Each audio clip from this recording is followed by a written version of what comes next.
I-share ko po sa inyo kung ano po yung buhay ko dito sa Japan. Huwag niyo po i-skip ang video na to at panoorin niyo hanggang dulo. Bumili po ako ng ice cream na Hawaiian Host na flavor.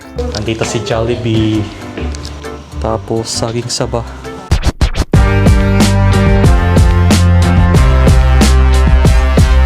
So magandang umaga po sa inyong lahat. Time check muna tayo, 7:30 na ng umaga. At papasok na po tayo sa work ngayon. Bago tayo pumasok, syempre magtatapon muna ako ng basura namin. Dahil Friday po ngayon at schedule po ng basura namin. Yan, para kunin na lang po nila ito mamaya.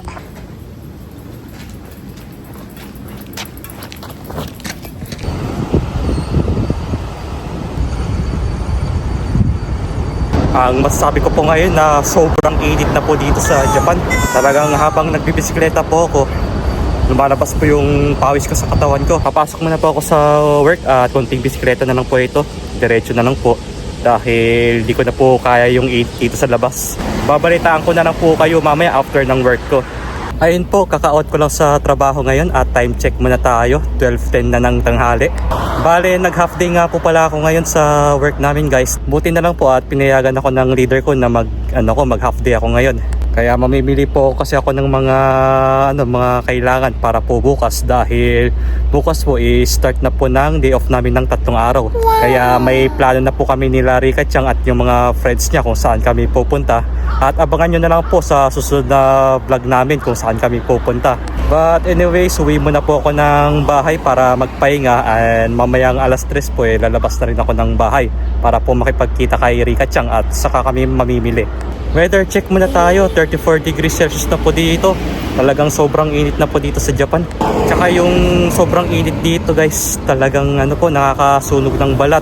Buti na lang po kanina, yung bago po tayo umalis, nakapaglagay na po kami ng sunscreen para po protektado yung balat natin at tsaka yung mukha natin para iwas na rin po sa sunburn, guys. Talagang pinagpapawisan na po ako ngayon. Tingnan nyo po. Nag-uumpisa na po ang pagpawisan. Lalo na po kanina nung nagtatrabaho ako. Doon po, sobrang pawis ko po doon, lalo na po sa mukha ko. Kakauwi ko lang po ng bahay. At bago nga po pala ako mag-impake ng dadalhin namin para bukas, kakain na muna ako ng lunch. At bumili nga po pala ako ng onigiri na lunch natin. Tsaka syempre, hindi talaga mawawala ang family chicken natin na galing sa Family Mart. So grabe talaga nung pagka-uwi ko pa lang po dito. Kulob na pa yung init dito sa apartment namin kaya agad-agad ko na po binuksan yung aircon. Anyways, kakain na po tayo ng lunch. At bago pa tayo kumain, magdasal muna tayo.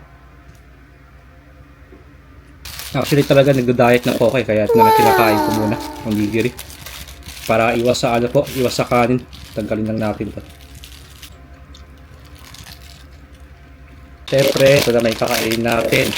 Ayan, family chicken na hindi ko talaga pinagsasawaan tong manok na to. Wala pa rin pinagbago. Sarap pa din po. Sarap, guys. Pabansang ulam natin. Chicken. Tsaka ito po, bumili po ako ng ice cream na Hawaiian Host na flavor. Ayan, para po sa mga nakakaalam na ganitong chocolate. Alam nyo po na ganito rin po yung lasa ng Hawaiian Host sa ice cream. Bale, natikman ko na po siya kahapon at nasarapan po ako dito. Kaya buksan po natin. At ito po yung laman nito sa loob. Ayan, tikman po natin ulit.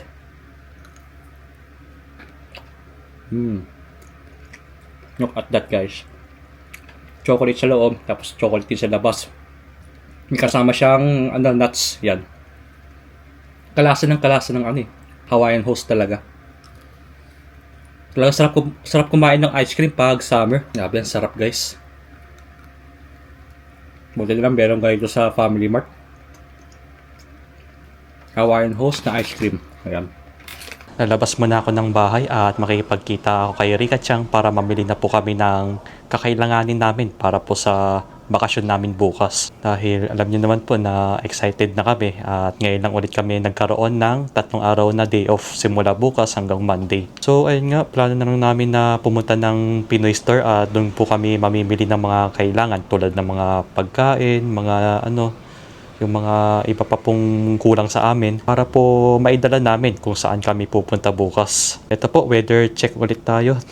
35 degrees Celsius na po dito ngayon. At yun, nararamdaman nyo po na sobrang init na dito. Kahit sabihin po natin na may hangin po. Si Rika Chang nga po pala is kaka-out lang po sa trabaho niya. Kaya magkikita na lang po kami sa may Namba kung saan kami mamimili. So nakarating na si Rika Chang. Pagod. Yes, pagod. It's Friday. Yes. Yay! Finally! Finally. So anong masasabi mo sa panahon dito ngayon sa Japan? Ang init. Init? Kasi Nakakainis. Kasi andito ako eh. Because it's hot. Buti na lang talaga at nagdala siya ng portable fan niya. Ekpa. Ayan. Kompleto. Naka Wow. UV na jacket. Naka, Parang ano, naka ganto. Malamig. Ito. lalo na dumikit ka pa sa akin no. Kasi hot na. Okay, dito nga po pala sa Dotonbori may bagong bagong statue. Statue, yan si Miyako Miyako. Dating ano yan dati pong 2025 yan. Wow, bago. Ayun po, papansin nyo na hindi gaano karami ang tao dito sa may Dotonbori Bridge. Dati po kasi punuan yan dito. Ngayon, tignan nyo naman po, pabawas na rin. Dahil na rin sa init ng panahon ngayon. So, andito na tayo kay Glicoman. Tatakpan lang ng payo ni Rika Chang pero okay na po. Bale, dito po kami mamimili ni Rika Chang sa may Sari-Sari Mama. Diyan po kami mamimili ngayon guys. Kaya pasok po tayo sa may second floor. Pangalawang beses ko palang pumunta dito guys. Ayan. Ayan si Jollibee. May Jollibee dito. Andito si Jollibee. Hi Jollibee. Kaya sa mga nagpapadala po sa Pilipinas, may kahon din sila dito.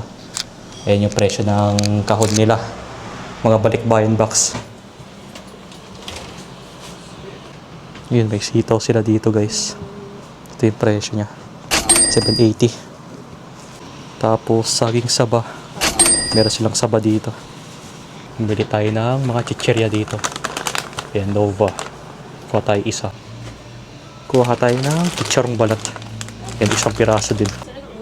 Yung Skyflakes, meron din sila guys. MY Sun Grahams. Yan, Yema. Stick O. Dami mga pagpipilian dito. Yan, may chicken skin din sila dito. Parang hindi siya Pilipinas, no? Made in Thailand. Kuha tayo. Flat tops, meron din sila curly tops. May kamahalan nga lang po. Tapos dito naman po, meron silang Lucky Me noodles. May chicken, may beef. Tapos, pancit canton na isang pack.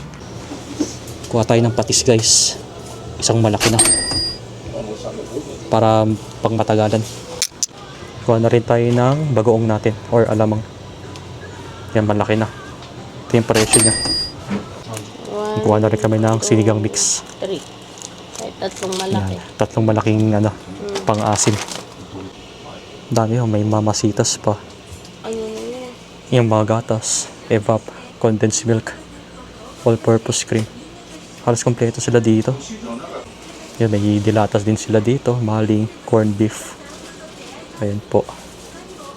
Mga liver spread, sausage. Meron din silang sardinas, century tuna. Dito sa baba. Tsaka dito po guys, meron din silang mangga. Kulay green pa naman po. Hindi pa siya hinog. Kaya ako eh. Lumit na yung tang nilo. Palit ng palit, no? Kape gusto mo? Eto po, nakabili na kami ng kailangan namin para po bukas sa outing namin. At nabili nga po namin ito sa Philippine Store, Sari-Sari Mama. Located po yan dito at tignan nyo na lang po yung address dito sa mga gusto pong mamili dito ng mga pagkaing Pilipino, mga chichirya at mga seasonings. Yes. Andito lang po yan sa Sari-Sari Mama at kumpleto po sila dito. Anything to say? Happy. Happy. Happy ka kasi. Nakabili ng patis. Yes, may patis na kami. Tsaka bagoong. Ulam namin patis. Peace. Bago uwi ng bahay, Starbucks muna po kami. Ayan, may caramel siya. At ito po sa akin, dark mocha chip. Meron po kami dito. Anong cake to? Banana and caramel cake. Ayan po, titikman natin siya. Parang may crush siya sa ilalim. Itong banana cake. Oh. Pakita mo. Oh. Kita mo? Ah, yung medyo matigas na part. Oo. Baka siguro yan yung banana. Yan. How is it? Sarap. Yan. Masarap daw po sabi ni Rika Chang. Ito na po. Tadakimasu.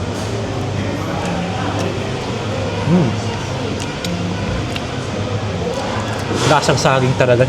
No? Lasang-lasa yung saging niya. Na parang may pagka-cream cheese na ewan. Kasi ito yung ano, matigas. Ano kaya ito matigas na to? Ito yung tinapay niya eh. Sarap siya no, actually. Thank you Lord, it's Friday. Friday Starbucks. Sarap. Sarap pag ano, lalo na pag summer no. Ito yung iniinom natin. At ito na po yung exciting part. Yung caramel na sa loob. Ito kunin natin. This is it. Ito na po yung with caramel.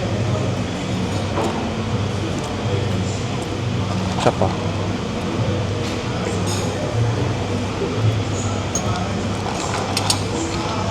Sarap. Yan yung exciting part. With caramel. Caramel.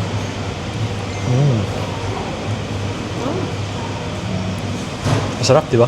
Ang bongga. Bongga ng cake. May konting pait. No. Masarap siya. Talagang mabigat sa presyo. Bigat sa bulsa, no? Pero okay naman siya. Once lang siya yung tatawa. Deserve natin to. Yes.